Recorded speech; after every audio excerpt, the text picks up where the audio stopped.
FriendsOrEnemies.com, Faux Radio. It's Schwanker, and I am graced by the presence of Mr. Brendon Urie. How are you, sir? Well, hello. I'm doing good. How are you? I'm okay. I'm better to talk to you because I would assume you're crazy busy, dude. I mean, this is obviously a busy time in your life. Could you talk about exactly what is going on with, the Ballad of Mona Lisa? That song came out, and you're talking to a bunch of different people. Is it a really hectic time for you right now? Yeah, it's definitely busy, but we couldn't be more excited. It's really just the process. We're getting ready for tour, and the song is out, and we're gearing up for the album release, and a lot of stuff is going on, but it's stuff that we're totally excited to show and share with people.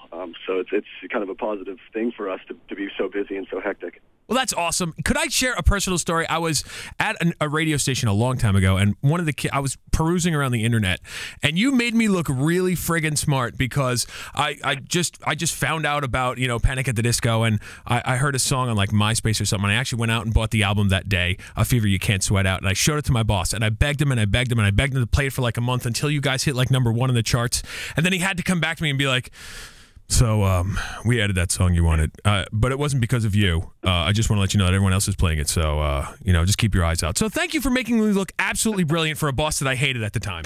Oh man, I'm sorry. But I'm glad you have a good ear for music. Well, it's funny. We heard the song, and everyone was kind of wondering, the Ballad of Mona Lisa, what exactly was it going to sound like? And it sounds like I'm not going to say it's a more mature sound because I hate when people put those labels on songs, but there sounds like not necessarily a polish, but it sounds like a technicality, and there's a depth to this song that, I'm going to attribute to years and wisdom. I don't know what you would attribute to, but it sounds like such an incredibly deep song and a complete song. Was there a thought process like different that went into this type of writing? Yeah, I guess that could probably be lent to, about the time it took to write this record. And that song was sprung from an idea that was a lot older, actually, before the band broke up. And so it just been sitting in my laptop and just listened to it one day and decided, yeah, let's work on this one. Why not? Instead of loathing never working on this thing. So, I'm glad that we decided to pull it out of the laptop and start working on it. Awesome for us. That's kind of awesome. That's like, I can't even equate that to something that I would do in my regular life. I try to, I'm a DJ. I'm not going to like write breaks and stuff and then bring it back like 2 years later. But I love the fact that you may have been like writing something in this idea and you shelved it for a while and it came back and it struck you in the right way and then the song just expanded in front of you, kind of. Yeah, that's a really fun part of the process. When you've had stuff written that you never could get further on, you've got writer's block or whatever reason, and we kind of had a list of songs that we hadn't really touched on that we wanted to bring back, and we love the ideas, and so we thought, why write more stuff if we have these fun songs that we've had for a while? That's awesome. We're talking to Brendon from Panic at the Disco, and of course, I have seen a lot that you said it took about 2 years to write the new album.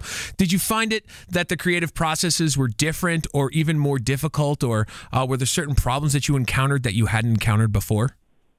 Yeah, I guess Spencer and I just spent a lot of time writing with each other. It used to be 4 of us writing together, and now the 2 of us. So we figured, okay, well, we can kind of talk about it just the 2 of us. We don't have to worry about 2 extra opinions. So I guess either we have to work twice as hard, or we can just kind of lay back and let one of us lead. And so what we did is, when one of us had to have an idea, we would share it with the other person, and then we were able to just kind of throw ideas back and forth to get like a basis of a song. And so, yeah, it was a little different, though. I had to step up lyrically, I guess, and kind of start reading a lot more. It's kind of funny. It sounds like you're talking. Panic at the Disco was a foursome, and now it's a twosome. And it seems like the world is kind of really revolving around these duets or these twosomes.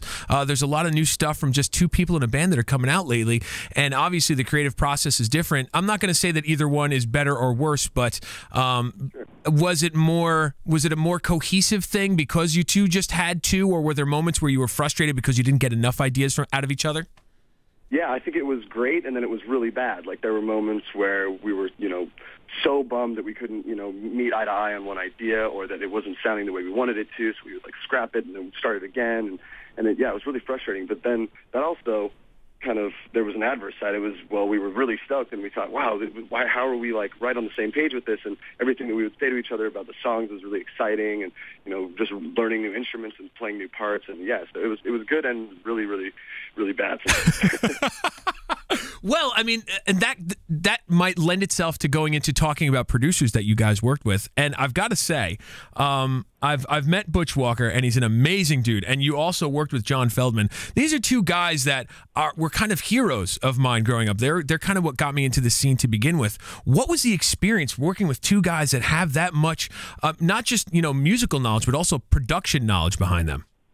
Yeah, working with both of them was amazing. I think we were kind of skeptical at the beginning of it, thinking, okay, well, we've always just written as a band and never, just met somebody to write in like a writing session, and we're just learning that this happens all the time. It was like this crazy phenomenon that we've never heard about. So that was, really weird going into it. But as soon as we met John Feldman, I had been, fans of his. Oh God, I mean, I was the Goldfinger, and I was, listening to all the records he had produced, The Used, and Betray You, and all these people.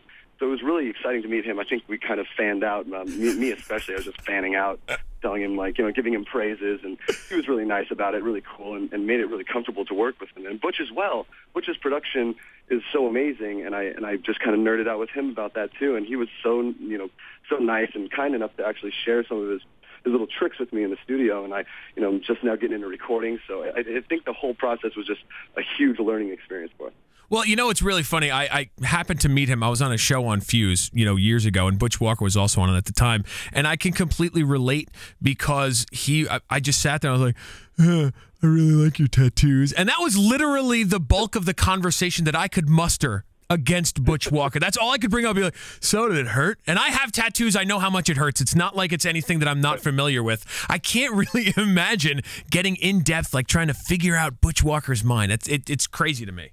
Oh, totally. Yeah, it's like talking to them. You're just so inarticulate. You can't get the words across. You're like, oh man, how do I? You have so much more about this than I do. How do I even strike up a conversation with someone that's got this much experience in music? But apparently you did, and it seems to be working. Obviously, let's talk about the Ballad of Mona Lisa. We already talked about that a bit, actually. Is this kind of like the feel and the vibe of what the album is going to be coming out, or do you throw some left hooks? Do you try to surprise your fans a little bit? Yeah, we like the left hooks. We like the curveballs. Nice. It keeps it interesting for us, so we don't just get tired of playing the same monotonous type of music. And, there is a cohesive quality to it where it all can fit. There is a general theme of our sound. And I think my voice definitely helps tie it together. But we wanted to, mess around with new types of music we hadn't before, using synthesizers that we hadn't for quite a long time. And so, yeah, it was just a collaboration of missing out on a bunch of stuff and then getting right back into it.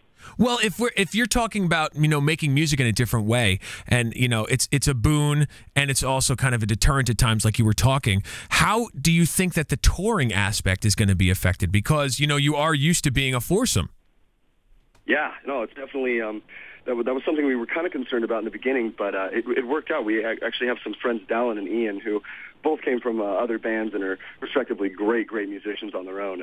And we were just fortunate enough to have them open up their schedules and say, yeah, no, we're totally down for however long this little bit is going on in the beginning of the year. And so we locked them down for tour, and they seem really excited. We're really excited to have them. They're just amazing musicians. So luckily we found some people to tour with us, but permanently, we still got to talk about it. And right. I don't see why it wouldn't be a possibility, though. That's awesome. Brendon, I don't want to keep you on the phone any longer, dude. I know that you have a crazy schedule, so I just want to thank you so much for calling up Friends or Enemies Radio. Obviously, the response to the Ballad of Mona Lisa has been tremendous so far, and the fire has only been stoked for what the rest of the album will sound like. We're going to play it now. We're going to play it a bunch of times today, so thank you so much for a couple minutes of your time, and dude, we're really looking forward to that full album. Thank you. Awesome. Yeah, I'm really excited. Thanks a lot for talking to me. Thanks, Brendon. We appreciate it, dude. Cool. Later.